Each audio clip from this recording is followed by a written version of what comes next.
सबसे पहले हम लोगों ने जहाँ छोड़ा था वहीं से शुरू करते हैं। हम लोगों ने हमारा कंपोजिट नंबर तक हो गया था, जिसमें मैंने कुछ नोट आपको करवाए थे। आज उसके आगे बढ़ते हैं। अब बात करते हैं को प्राइम के बारे में, ठीक है। That is 11th number topic, that is को प्राइम। को प्राइम क्या होते हैं, को प्राइम नंबर्स कैसे नंबर्स होते हैं। देखिए इन सब चीज़ों का इस्तेमाल अब क्वाड्रेटिक इक्वेशन में या लीनियर में बहुत जगह आपको होगा, इस वजह से ये बेसिक कॉन्सेप्ट आपके क्लियर होना बहुत ज़रूरी है, ठीक है। तो चलिए सबसे पहले बात करते हैं को प्राइम नंबर्स की और रिलेटिवली प्राइम नंबर्स, है ना। अगर मैंने को प्राइम बोल रहा हूँ तो फिर क्या बात होगी, चलिए को प्राइम्स बोले इसे, या रिलेटिवली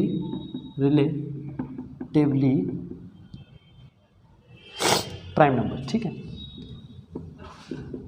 रिलेटिवली प्राइम नंबर्स, ठीक है। सबसे पहले देखिए दो नंबर्स को प्राइम कब कहा जाएगा। कोई भी दो नंबर आप चूज़ करें, कोई भी दो नंबर आप चूज़ करें, कोई भी मतलब कोई भी, जैसे ज़रूरी नहीं है कि सिर्फ प्राइम नंबर ही होना चाहिए। एग्जाम्पल के लिए देखिए मैं बताता हूँ आपको, जैसे मैं पहले डेफिनेशन लिख देता हूँ फिर मैं आपको समझाता हूँ। जैसे टू नेचुरल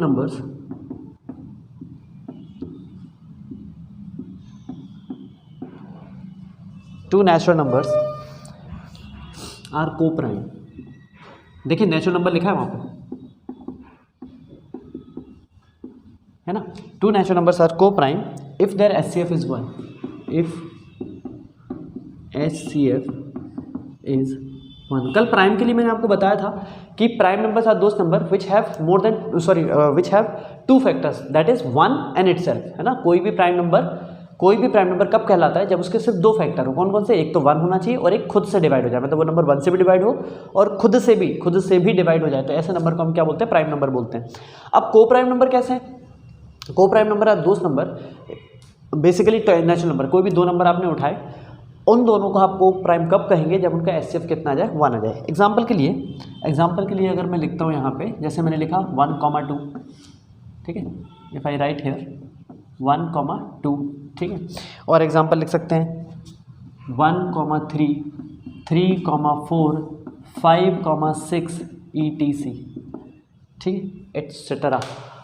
तो ये जो नंबर है आपके, ये सब को प्राइम है। क्यों है जरा देखिए, 1 के फैक्टर कितने होते हैं, एक तो वो खुद ही है ना, और अब इसको तो कोई और होगा नहीं, लेकिन 2 के कितने होंगे, 1 भी होगा 2 भी होगा, ठीक है। तो दोनों के बीच में कॉमन फैक्टर क्या है, 1 है। चलिए यहाँ लिख लीजिए 3, 4। 3 के कॉमन फैक्टर क्या, मतलब फैक्टर्स क्या होते हैं, 3 के फैक्टर्स होते हैं 1, 3। 4 के क्या होंगे, 1, 2 एंड 4, सॉरी नॉट 3, 4, है ना, 1, 2 एंड 4। तो दोनों के बीच में कॉमन फैक्टर क्या है, दैट इज़ 1। तो ऐसे नंबर्स को हम बेसिकली को प्राइम कहते हैं, ठीक है। तो याद रखिएगा कोई भी दो नंबर को प्राइम कब कहलाएंगे, जब उनके बीच का जो हाईएस्ट कॉमन फैक्टर वो क्या होना चाहिए, 1 होना चाहिए, ठीक है। तो आप उसे क्या बोलेंगे, को प्राइम नंबर बोलना शुरू कर देंगे, ठीक है। अच्छा, उसके बाद आता है हमारा twin prime, that is 12th number topic, twin prime. ये ट्विन प्राइम क्या होता है, देखिए ट्विन प्राइम बेसिकली दो नंबर, जैसे अगर उनके बीच का जो डिफरेंस है, कोई भी दो प्राइम नंबर आपने उठाए, कोई भी दो प्राइम नंबर आप उठाएं, अगर उनके बीच का डिफरेंस 2 के बराबर आता है तो फिर वो ट्विन प्राइम कहलाएंगे। एग्जांपल के लिए मैं लिख देता हूं यहाँ पे, if the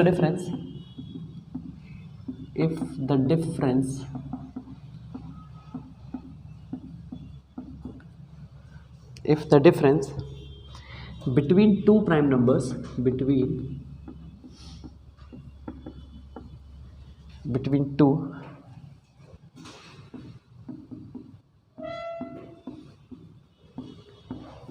prime numbers is 2, then the numbers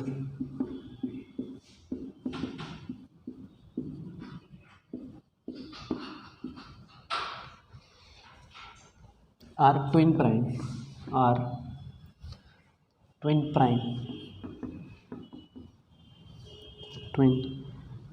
numbers।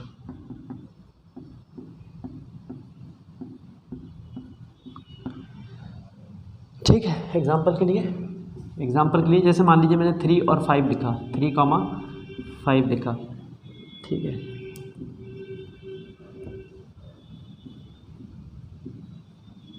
वो कह रहा है, सो सॉरी,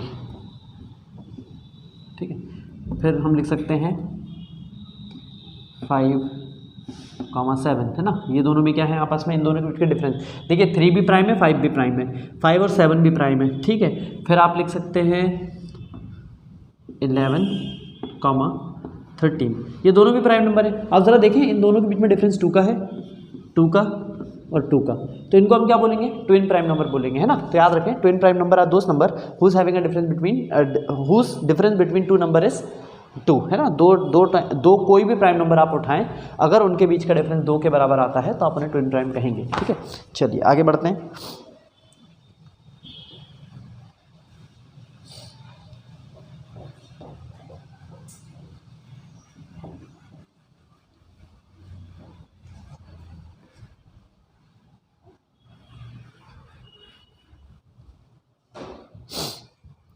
ठीक है, अब बात करते हैं स्क्वायर्स, है ना। 13 नंबर टॉपिक है squares and cubes.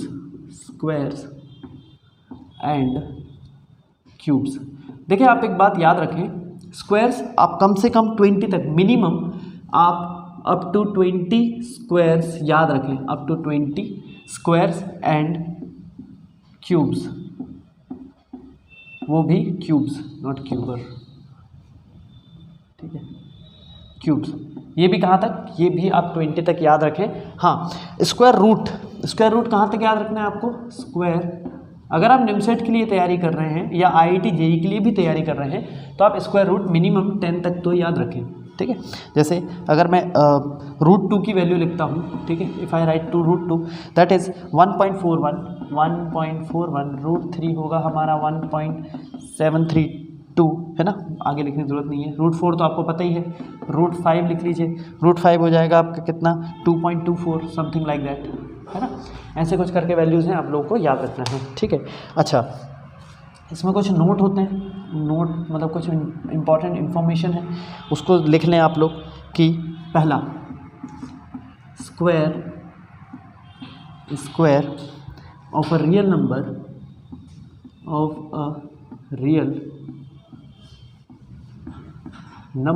square of a real number is always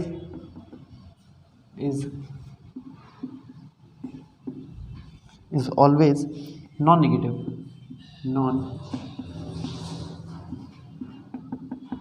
ठीक है। याद रखें किसी भी दुनिया में किसी भी रियल नंबर का अगर आप स्क्वायर करते हैं तो वो हमेशा नॉन नेगेटिव आएगा। क्या आएगा, हमेशा नॉन नेगेटिव आएगा, ठीक है। X square should be greater than equal to 0, मतलब 0 आ सकता है। नॉन नेगेटिव में बताया था ना, नॉन नेगेटिव में नेगेटिव नहीं, नेगेटिव नॉन नेगेटिव का क्या मतलब है कि जो नेगेटिव नहीं है तो 0 ना तो नेगेटिव होता है ना पॉजिटिव होता है, तो इसको हम यहाँ पे कंसिडर करेंगे, ठीक है। अच्छा, सेकेंड पॉइंट इज कि स्क्वायर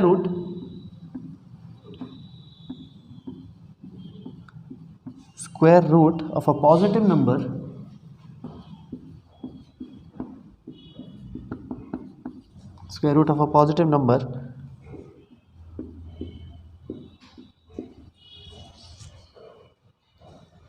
is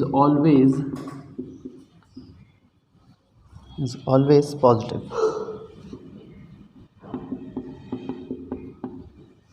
ठीक है ना। मतलब एग्जाम्पल के लिए देखो क्या बोला है, square root of a positive number is always positive, मतलब किसी भी पॉजिटिव नंबर का अगर आप स्क्वायर रूट निकालते हो तो वो हमेशा पॉजिटिव आएगा। एग्जाम्पल के लिए मान लो यहाँ लिख लिया मैंने √4, तो इसकी वैल्यू आएगी 2, ±2 नहीं आएगी, ध्यान रखें इस बात का, है ना। कुछ बच्चे ऐसे लिख देते हैं मैं बोलना नहीं चाहता हूँ पर वो कई बार ऐसे लिखते हैं, ऐसा नहीं होता। अंडर रूट की अगर आप वैल्यू निकालोगे तो हमेशा पॉजिटिव आएगी, वो ±2 कभी नहीं आएगी, इस बात का ध्यान रखें, ठीक है।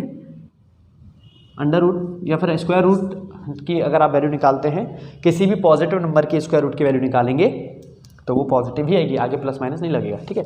अच्छा, मुझे मालूम है कुछ बच्चों को तो पता होगा, ये छोटी सी बात है लेकिन फिर भी याद रखें, ठीक है। अच्छा, अगर √x² लिखा है तो इसे आप लिखेंगे mod of x, ठीक है, mod of x। डायरेक्ट इसको कट करके ऐसा ना लिखें, x² = x, ऐसा कभी ना लिखें। क्यों, रीज़न बताता हूँ, देखिए मैं आपको बताता हूँ क्यों हम √x² को x नहीं लिखते, बताता हूँ। इसको लिख लिया होगा क्यों स्क्वायर रूट की वैल्यू जो है वो हमेशा पॉजिटिव आती है। देखिए रीज़न क्या है, एक सिंपल सा तरीका है। अगर आपको स्कूल में ये सिखाया है कि √x² = x, तो ये सही नहीं है।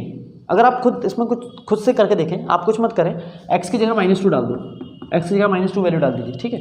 तो कितना हो जाएगा, इट विल टर्म्ड एज -2 का स्क्वायर इज इक्वल टू, ये कितना होगा, ये हो जाएगा -2, ये -2 का स्क्वायर कितना हो गया 4, √4 इक्वल टू -2। और हमने अभी सीखा है कि √4 हमेशा पॉजिटिव आता है, तो वैल्यू कितनी आ गई 2 और ये आ गई -2। तो ये दोनों तो बराबर है ही नहीं, और अगर ये दोनों बराबर नहीं है, अगर ये दोनों बराबर नहीं है तो फिर आप √x² को x नहीं लिख सकते, ध्यान रखें इस बात का, ठीक है। इसलिए √x² को हमेशा मॉड के अंदर रखना है, हमेशा मॉड के अंदर ही आपको उसकी वैल्यू लिखना है। ये लीनियर इनइक्वालिटीज़ में काम पड़ेगा, तो प्लीज़ इस बात का ध्यान रखें, ठीक है। अच्छा, अब बात करते हैं डिविजिबिलिटी रूल की, ठीक है। Divisibility rule, topic number 14, that is divisibility rule, ठीक है, ठीक है। डिविजिबिलिटी रूल, डिविजिबिलिटी रूल में सबसे पहले 2 की बात करते हैं कि 2 का डिविजिबिलिटी रूल क्या है। 2 का डिविजिबिलिटी रूल क्या है, देखो कोई भी नंबर, दुनिया में कोई भी नंबर जिसके पीछे अगर 0, 2, 4, 6, 8 अगर आ रहा है, इनमें से कोई भी एक नंबर दिखाई दे रहा है तो divisible by that number should be divisible by, है ना, आप ऐसे ही लिख लो, is divisible by 2, divisible by 2। आप अपनी लैंग्वेज में लिख सकते हो, मैंने पूरा नहीं लिखा है ना, या फिर मैं चाहूँ तो ऐसे भी लिख सकता हूँ कि that number that carries 0, 2, 4, 6, 8 at the ones place, कहाँ पे, एट द वंस प्लेस। ऐसा दुनिया में कोई भी नंबर हो जिसके वंस प्लेस में 0, 2, 4, 6, 8 आ रहा है, तो वो नंबर किससे डिवाइड हो जाएगा, 2 से। वंस प्लेस पे ध्यान रखें, वंस प्लेस पे आना चाहिए, है ना, फर्स्ट प्लेस पे। चलिए, फर्स्ट प्लेस मतलब पीछे से, है ना, वंस प्लेस आप समझते हैं ना, 1, 10, 100 ऐसे करके, ठीक है। फिर आते हैं 3 पे, ठीक है। 3 का रूल सीधा सा है, अगर मैं 3 की बात करूं तो sum of all number should be divisible by 3, मतलब कोई भी नंबर लिख लो, है ना, मैं ऐसे लिख देता हूं, sum of all numbers should be divisible by 3, है ना। Sum of all numbers should be divisible by 3। Example के लिए मैंने लिखा है यहाँ पे, जैसे मैंने लिखा 1, 2, 3 ऐसे करके, ये एग्जाम्पल है। अब इस सबको ऐड कर लो, कितना हो रहा है, 1 + 2 + 3 कितना आ गया, 6 आ गया। क्या 6 3 के टेबल में आता है, क्या 6 3 के टेबल में आता है, बिल्कुल आता है, काट दीजिए, 2 आ रही वैल्यू, है ना। तो अगर कोई भी नंबर, अगर आपको 3 का डिविजिबिलिटी रूल पता लगाना है तो इस बात का ध्यान रखें कि that number should be divisible by 3, ठीक है। चलिए आगे बढ़ते हैं, नाउ मूव टू 4, ठीक है। नेक्स्ट है हमारा 4, देखिए 4 में last two digit must be divisible bye 4, है ना। Last 2 digit must be divisible bye 4। Example के लिए मान लीजिए मैंने लिखा 1, 2, 4, तो आखिरी के 2 डिजिट चेक कर लो, देखो 24 किससे डिवाइड होता है, 4 के टेबल में आता है, हाँ बिल्कुल। तो हम बोल देंगे कि this is completely divisible by 4, है ना। अब बात करते हैं 5 की, तो नंबर्स दैट कैरी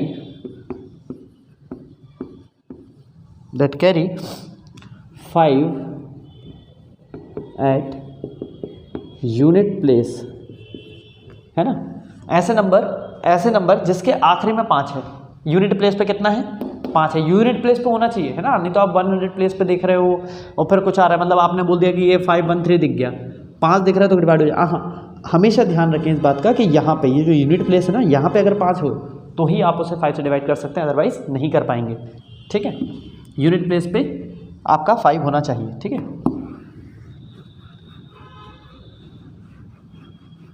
अच्छा, अब बात करते हैं 6 की। 6 का डिविजिबिलिटी रूल देखते हैं। देखिए कोई भी नंबर, दुनिया में कोई भी number, if a number is divisible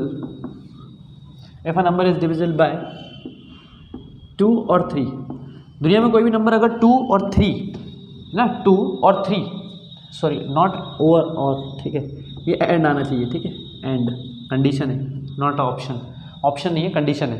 मतलब 2 और 3 दोनों से ही होना चाहिए। 2 और 3 मैं 12 और बोल रहा हूँ, हिंदी वाला और समझ लो इसे, ठीक है। अगर कोई नंबर 2 से है ना और 3 से, क्या बोल रहा हूँ, sorry, I am so sorry, Hindi English में सॉरी, सिंपल सी बात है, दुनिया में कोई भी नंबर अगर 2 और 3 है ना, 2 एंड 3 अगर दोनों से डिविजिबल है तो आप उसे 6 से डिवाइड कर देंगे, मतलब 6 जो है उस नंबर को डिवाइड कर देगा। एग्जांपल के लिए जैसे मान लो मैंने 12 लिखा, देखो ध्यान से ना, मुझे थोड़ा सा फ्लम्बल हो गया है, पता नहीं क्या बोलना चाह रहा था मैं, ठीक है, होती है चीज़ें। हाँ, ये 12 है। अब देखो ज़रा इसे, ये 2 से भी डिवाइड हो जाएगा, 6 आ गया। ये 12 जो है वो 3 से भी डिवाइड हो जाएगा, 4 आ गया। अगर ये 12 2 से भी डिवाइड हो रहा है, 3 से भी डिवाइड हो रहा है, तो ऑब्वियस सी बात है ये 6 से भी डिवाइड हो जाएगा, ठीक है। ध्यान रखें, अगर कोई नंबर, दुनिया का कोई भी नंबर 2 से एंड 3 से, दोनों से अगर डिवाइड हो रहा है तभी वो नंबर 6 से डिवाइड होगा। अगर मान लो इन दोनों में से, जैसे कोई भी एक नंबर मान लो मैंने पकड़ा 20, देखो यहाँ पे 20 2 से डिवाइड हो जाएगा, पर 20 3 से डिवाइड, 20 3 से डिवाइड नहीं होगा, ठीक है। एंड और अगर आप 20 को 6 से डिवाइड करते हैं तो वो भी नहीं होगा। तो आप बोल सकते हैं ऐसा, दुनिया का ऐसा कोई भी नंबर जो 2 से एंड 3 से दोनों से डिवाइड हो रहा है तभी वो 6 से डिवाइड होगा, अदरवाइज नहीं होगा, ठीक है।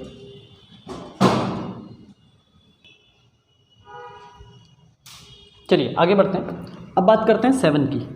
Now move to the divisibility rule for 7 का डिविजिबिलिटी रूल देखते हैं, ठीक है। 7 का थोड़ा सा इन्वॉल्व टाइप का है, थोड़ा ध्यान से सुने इस चीज़ को। मतलब 7 में क्या होगा, 7 में आपको क्या करना है, देखिए इसको मैं समझा देता हूँ, मैं इसको लैंग्वेज में नहीं लिख रहा हूँ, आप इसको ध्यान से सुने और फिर अपनी लैंग्वेज में से लिख लीजिएगा। देखिए 7 में क्या होता है, जैसे मान लीजिए कोई भी नंबर आपको दिया, जैसे मान लीजिए मैंने दिया 3 डिजिट का नंबर मैंने आपको 998 दे दिया है ना। सबसे पहले क्या करना है, इसके वंस प्लेस पे जो भी नंबर लिखा है, इसके वंस प्लेस पे जो भी नंबर है उसको लें और उसको डबल करें। जैसे मान लीजिए मैंने 8 को सिलेक्ट किया, हमेशा वंस प्लेस पे जो नंबर लिखा है उसी को सिलेक्ट करना है, उसको सिलेक्ट किया, उसको डबल किया, उसको डबल कितना आ गया 16। अब इस 16 को 99 में से माइनस कर दीजिए, ठीक है, तो ये आ जाएगा 83। अब आपको ये चेक करना है क्या 83 7 के टेबल में आता है। अगर ये 83 7 के टेबल में आ गया, अगर ये 83 7 से डिवाइड होगा तभी ये पूरा नंबर 7 से डिवाइड होगा, अगर नहीं आया तो फिर ये डिवाइड नहीं होगा, है ना। एग्जाम्पल के लिए आप और कोई से नंबर लेके देख लीजिए, जैसे मान लीजिए 994 लेके देखते हैं ना। चलिए 994 ट्राई करते हैं एक बार। 994 का 4 का हो जाएगा 8 99 में माइनस करेंगे 91, बिल्कुल हो रहा है ये, ठीक है। अगर आप देखें तो 4 का हो जाएगा 8। अब अगर आप 99 को 8 को अगर 99 में से माइनस करें तो आंसर आता है 91, और बिल्कुल ये 91 7 के टेबल में आता है 13, ठीक है। 7 13 जा या फिर 13 7 जा, जो भी आप बोलना चाहें, 91 होता है, ठीक है। तो ये हो गया 7 का। अच्छा 8 के लिए क्या करेंगे, जैसे हमने 4 के लिए, जिस तरह हमने 4 के लिए 2 डिजिट देखी थी लास्ट की, 8 के लिए हम लोग क्या चेक करेंगे, चेक लास्ट 3 डिजिट, बस लास्ट के 3 डिजिट जो हैं आप वो देख लीजिए। अगर वो तीनों डिजिट अगर 8 से डिवाइड हो रही है तो पूरा नंबर 8 से डिवाइड हो जाएगा, है ना। एग्जाम्पल के लिए मान लीजिए मैंने लिखा 168, एक मिनट यहाँ और लगा देते हैं ऐसे करके, ठीक है, ये हो गया। तो अब ज़रा देखें, ये जो 1168 है, तो इसमें जो 168 है ये तो 8 से डिवाइड होता है, तीनों डिजिट हो जाती है 168 में, 21 टाइम्स में हो जाती है ना। तो अगर आप ऐसे 1168 को अगर आप 8 से डिवाइड करेंगे तो ये पूरा नंबर 8 से डिवाइड हो जाएगा, है ना। You have to check only last 3 digit, if they are divisible by 8 then the whole number will be divisible by 8, ठीक है। चलिए अब बात करते हैं 9 के लिए। 9 के लिए देखिए 9 में क्या होता है, 9 में ऐसा नहीं है कि अगर कोई नंबर 3 से डिवाइड हो रहा है तो 9 से हो जाएगा, ऐसा कभी नहीं होगा, है ना। 9 का रूल क्या है, 9 में भी सेम जो 3 का रूल था वो यहाँ भी चलेगा, बस यहाँ पे एक रूल अलग है कि जो भी नंबर आप ऐड करेंगे, ऐड करने के बाद वो जो नंबर आएगा वो 9 से डिविजिबल होना चाहिए, पूरा 9 से होना चाहिए, 3 से नहीं। 9 से डिवाइड होगा तो ही आप उसे आंसर में बोलेंगे, वरना नहीं बोलेंगे। एग्जाम्पल के लिए मान लीजिए मैंने लिख लिया 81, ठीक है। 81 को अगर मैं प्लस करूँ, ठीक है, तो कितना होगा 81 प्लस कितना आ गया 9, इसलिए 81 क्या होता है 9 से डिवाइड हो जाता है ना। 81 तो 3 से भी डिवाइड होता है, 3 से भी डिवाइड होता है, पर इसका ये मतलब नहीं है, ठीक है। प्लीज़ इस बात का ध्यान रखें कि अगर कोई भी नंबर अगर 3 से डिवाइड हो रहा है, 3 से हो रहा है, अगर कोई भी नंबर, देखिए एक बात याद रखें, कोई भी नंबर अगर 9 से डिवाइड हो रहा है ना, पहले ध्यान रखें, अगर कोई भी नंबर 3 से डिवाइड हो रहा है तो वो 9 से डिवाइड हो भी सकता है, नहीं भी हो सकता। लेकिन अगर कोई नंबर अगर 9 से डिवाइड हो रहा है तो वो 3 से 100% हो जाएगा, ठीक है। देखिए अगर कोई नंबर 3 से डिवाइड हो रहा है तो वो 9 से हो भी सकता है, नहीं भी हो सकता, इसलिए ऊपर क्रॉस। अगर कोई नंबर 9 से डिवाइड हो रहा है तो वो 3 से 100% हो जाएगा, इसलिए क्रॉस टिक लगाया हुआ है, ठीक है। इस बात का ध्यान रखें थोड़ा सा। चलिए अब 10 का तो आपको पता ही है, 10 का आई थिंक कि मुझे बताने की ज़रूरत नहीं है ना। 10 में क्या करते हैं, लास्ट में 0 चेक कर लो, बस हो गया। फिर 11 में क्या करेंगे, 11 के लिए फॉर्मूला होता है, ठीक है। 11 के लिए फॉर्मूला होगा, that is sum of digit at even place minus sum of digit at odd place. कितना होगा, सम ऑफ डिजिट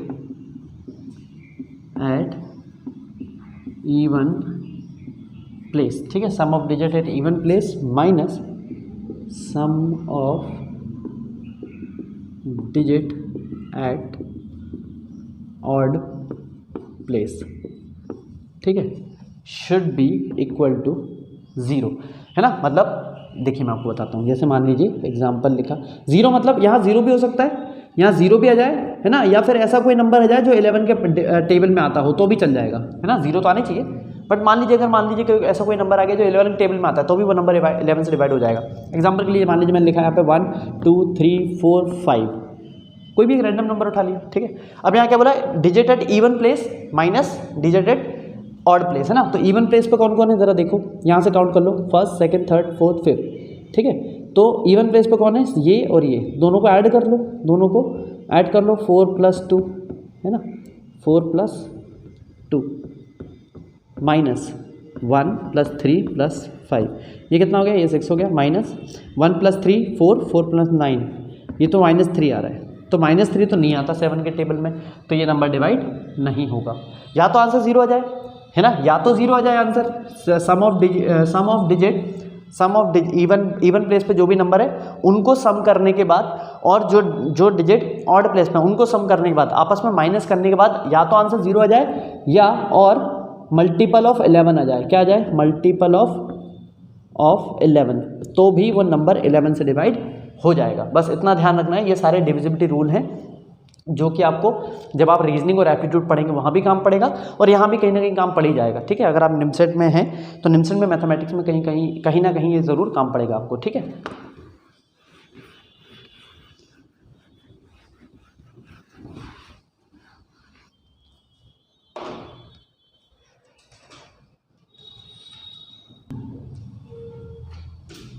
चलिए last topic for the day, that is 15th topic है हमारा। अभी ये डे के लिए लास्ट है, अभी हमारे करीब 6 टॉपिक और बचेंगे इसके बाद, तो कल जो है इसका लेक्चर खत्म हो जाएगा। उसके बाद बेसिक्स के बाद फिर हम लीनियर इनइक्वालिटीज़ हमारी शुरू कर देंगे, ठीक है।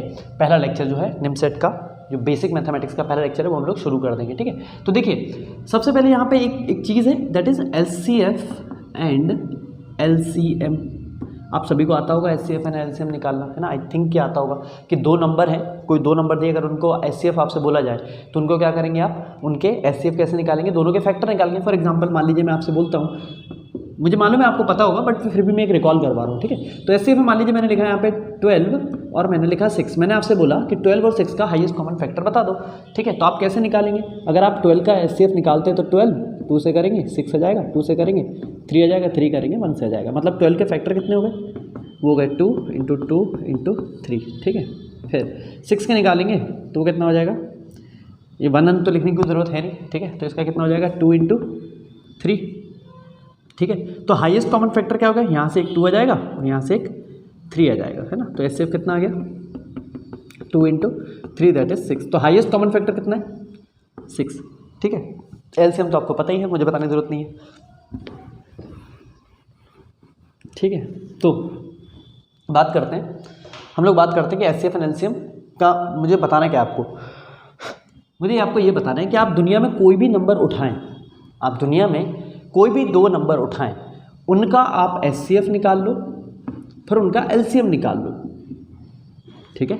उनका आप HCF निकाल लो, उनका आप LCM निकाल लो और दोनों को मल्टीप्लाई कर दो, तो वो बराबर आएगा प्रोडक्ट ऑफ 2 नंबर, या जो भी जितने भी नंबर आप ले रहे हैं यहाँ पे, है ना, 2, 3 नंबर जितने भी आप ले रहे हैं उन नंबर्स के बराबर है, यानी कि प्रोडक्ट ऑफ नंबर्स। चलिए 2 नंबर हटा देते हैं, प्रोडक्ट ऑफ नंबर्स लिख लेते हैं यहाँ पे, ठीक है। तो ये चीज़ें थोड़ी सी याद रखनी है आप लोगों को कि आप कोई भी नंबर उठाएं, कोई भी नंबर अगर आप लेते हैं तो अगर उनका HCF और LCM लिया तो याद रखें HCF इंटू LCM करने पे वो जो आंसर आएगा वो आएगा प्रोडक्ट ऑफ 2 नंबर्स के इक्वल, ठीक है। तो ये हो गया आपका बेसिक मैथमेटिक्स जो आप 6 to 8 में पढ़ते हैं। कल मैं आपको कुछ अलजेब्रिक एक्सप्रेशन बताऊंगा जो कि आप क्या करते हैं अपनी 9th से 10th क्लास में पढ़ते हैं। मतलब हम लोग धीरे धीरे करके लेवल बढ़ा रहे हैं। पहले हमने 6 to 8 तक के बेसिक मैथमेटिक्स पढ़ लिए, अब 9th 10th का हम लोग एक्सपोनेंट, अलजेब्रिक एक्सप्रेशन वो देखेंगे।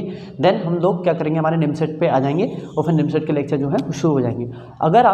अगर आप 2023 और 2024 के लिए तैयारी कर रहे हैं तो ये परफेक्ट चैनल है आप लोगों के लिए। यहाँ पे मैं सारे वीडियो रीजनिंग इंग्लिश और मैथमेटिक्स के अपलोड करने वाला हूँ, ठीक है। आप यहाँ से भी प्रिपेयर कर सकते हैं, सेल्फ भी प्रिपेयर कर सकते हैं। अगर आप 2023 का बैच हमारा जो अभी ऑफलाइन और ऑनलाइन जो चलना शुरू हो गया, जो स्टार्ट हो चुके हैं, 1 सितंबर से भी हम लोग 2023 के बैच बनाने वाले हैं यहाँ पे। अगर आप उनको ज्वाइन करना चाहते हैं तो प्लीज़ स्क्रीन पे दिए गए नंबर पे आप कॉल करके ऑनलाइन और ऑफलाइन बैचेस ज्वाइन कर सकते हैं। Till then, thank you.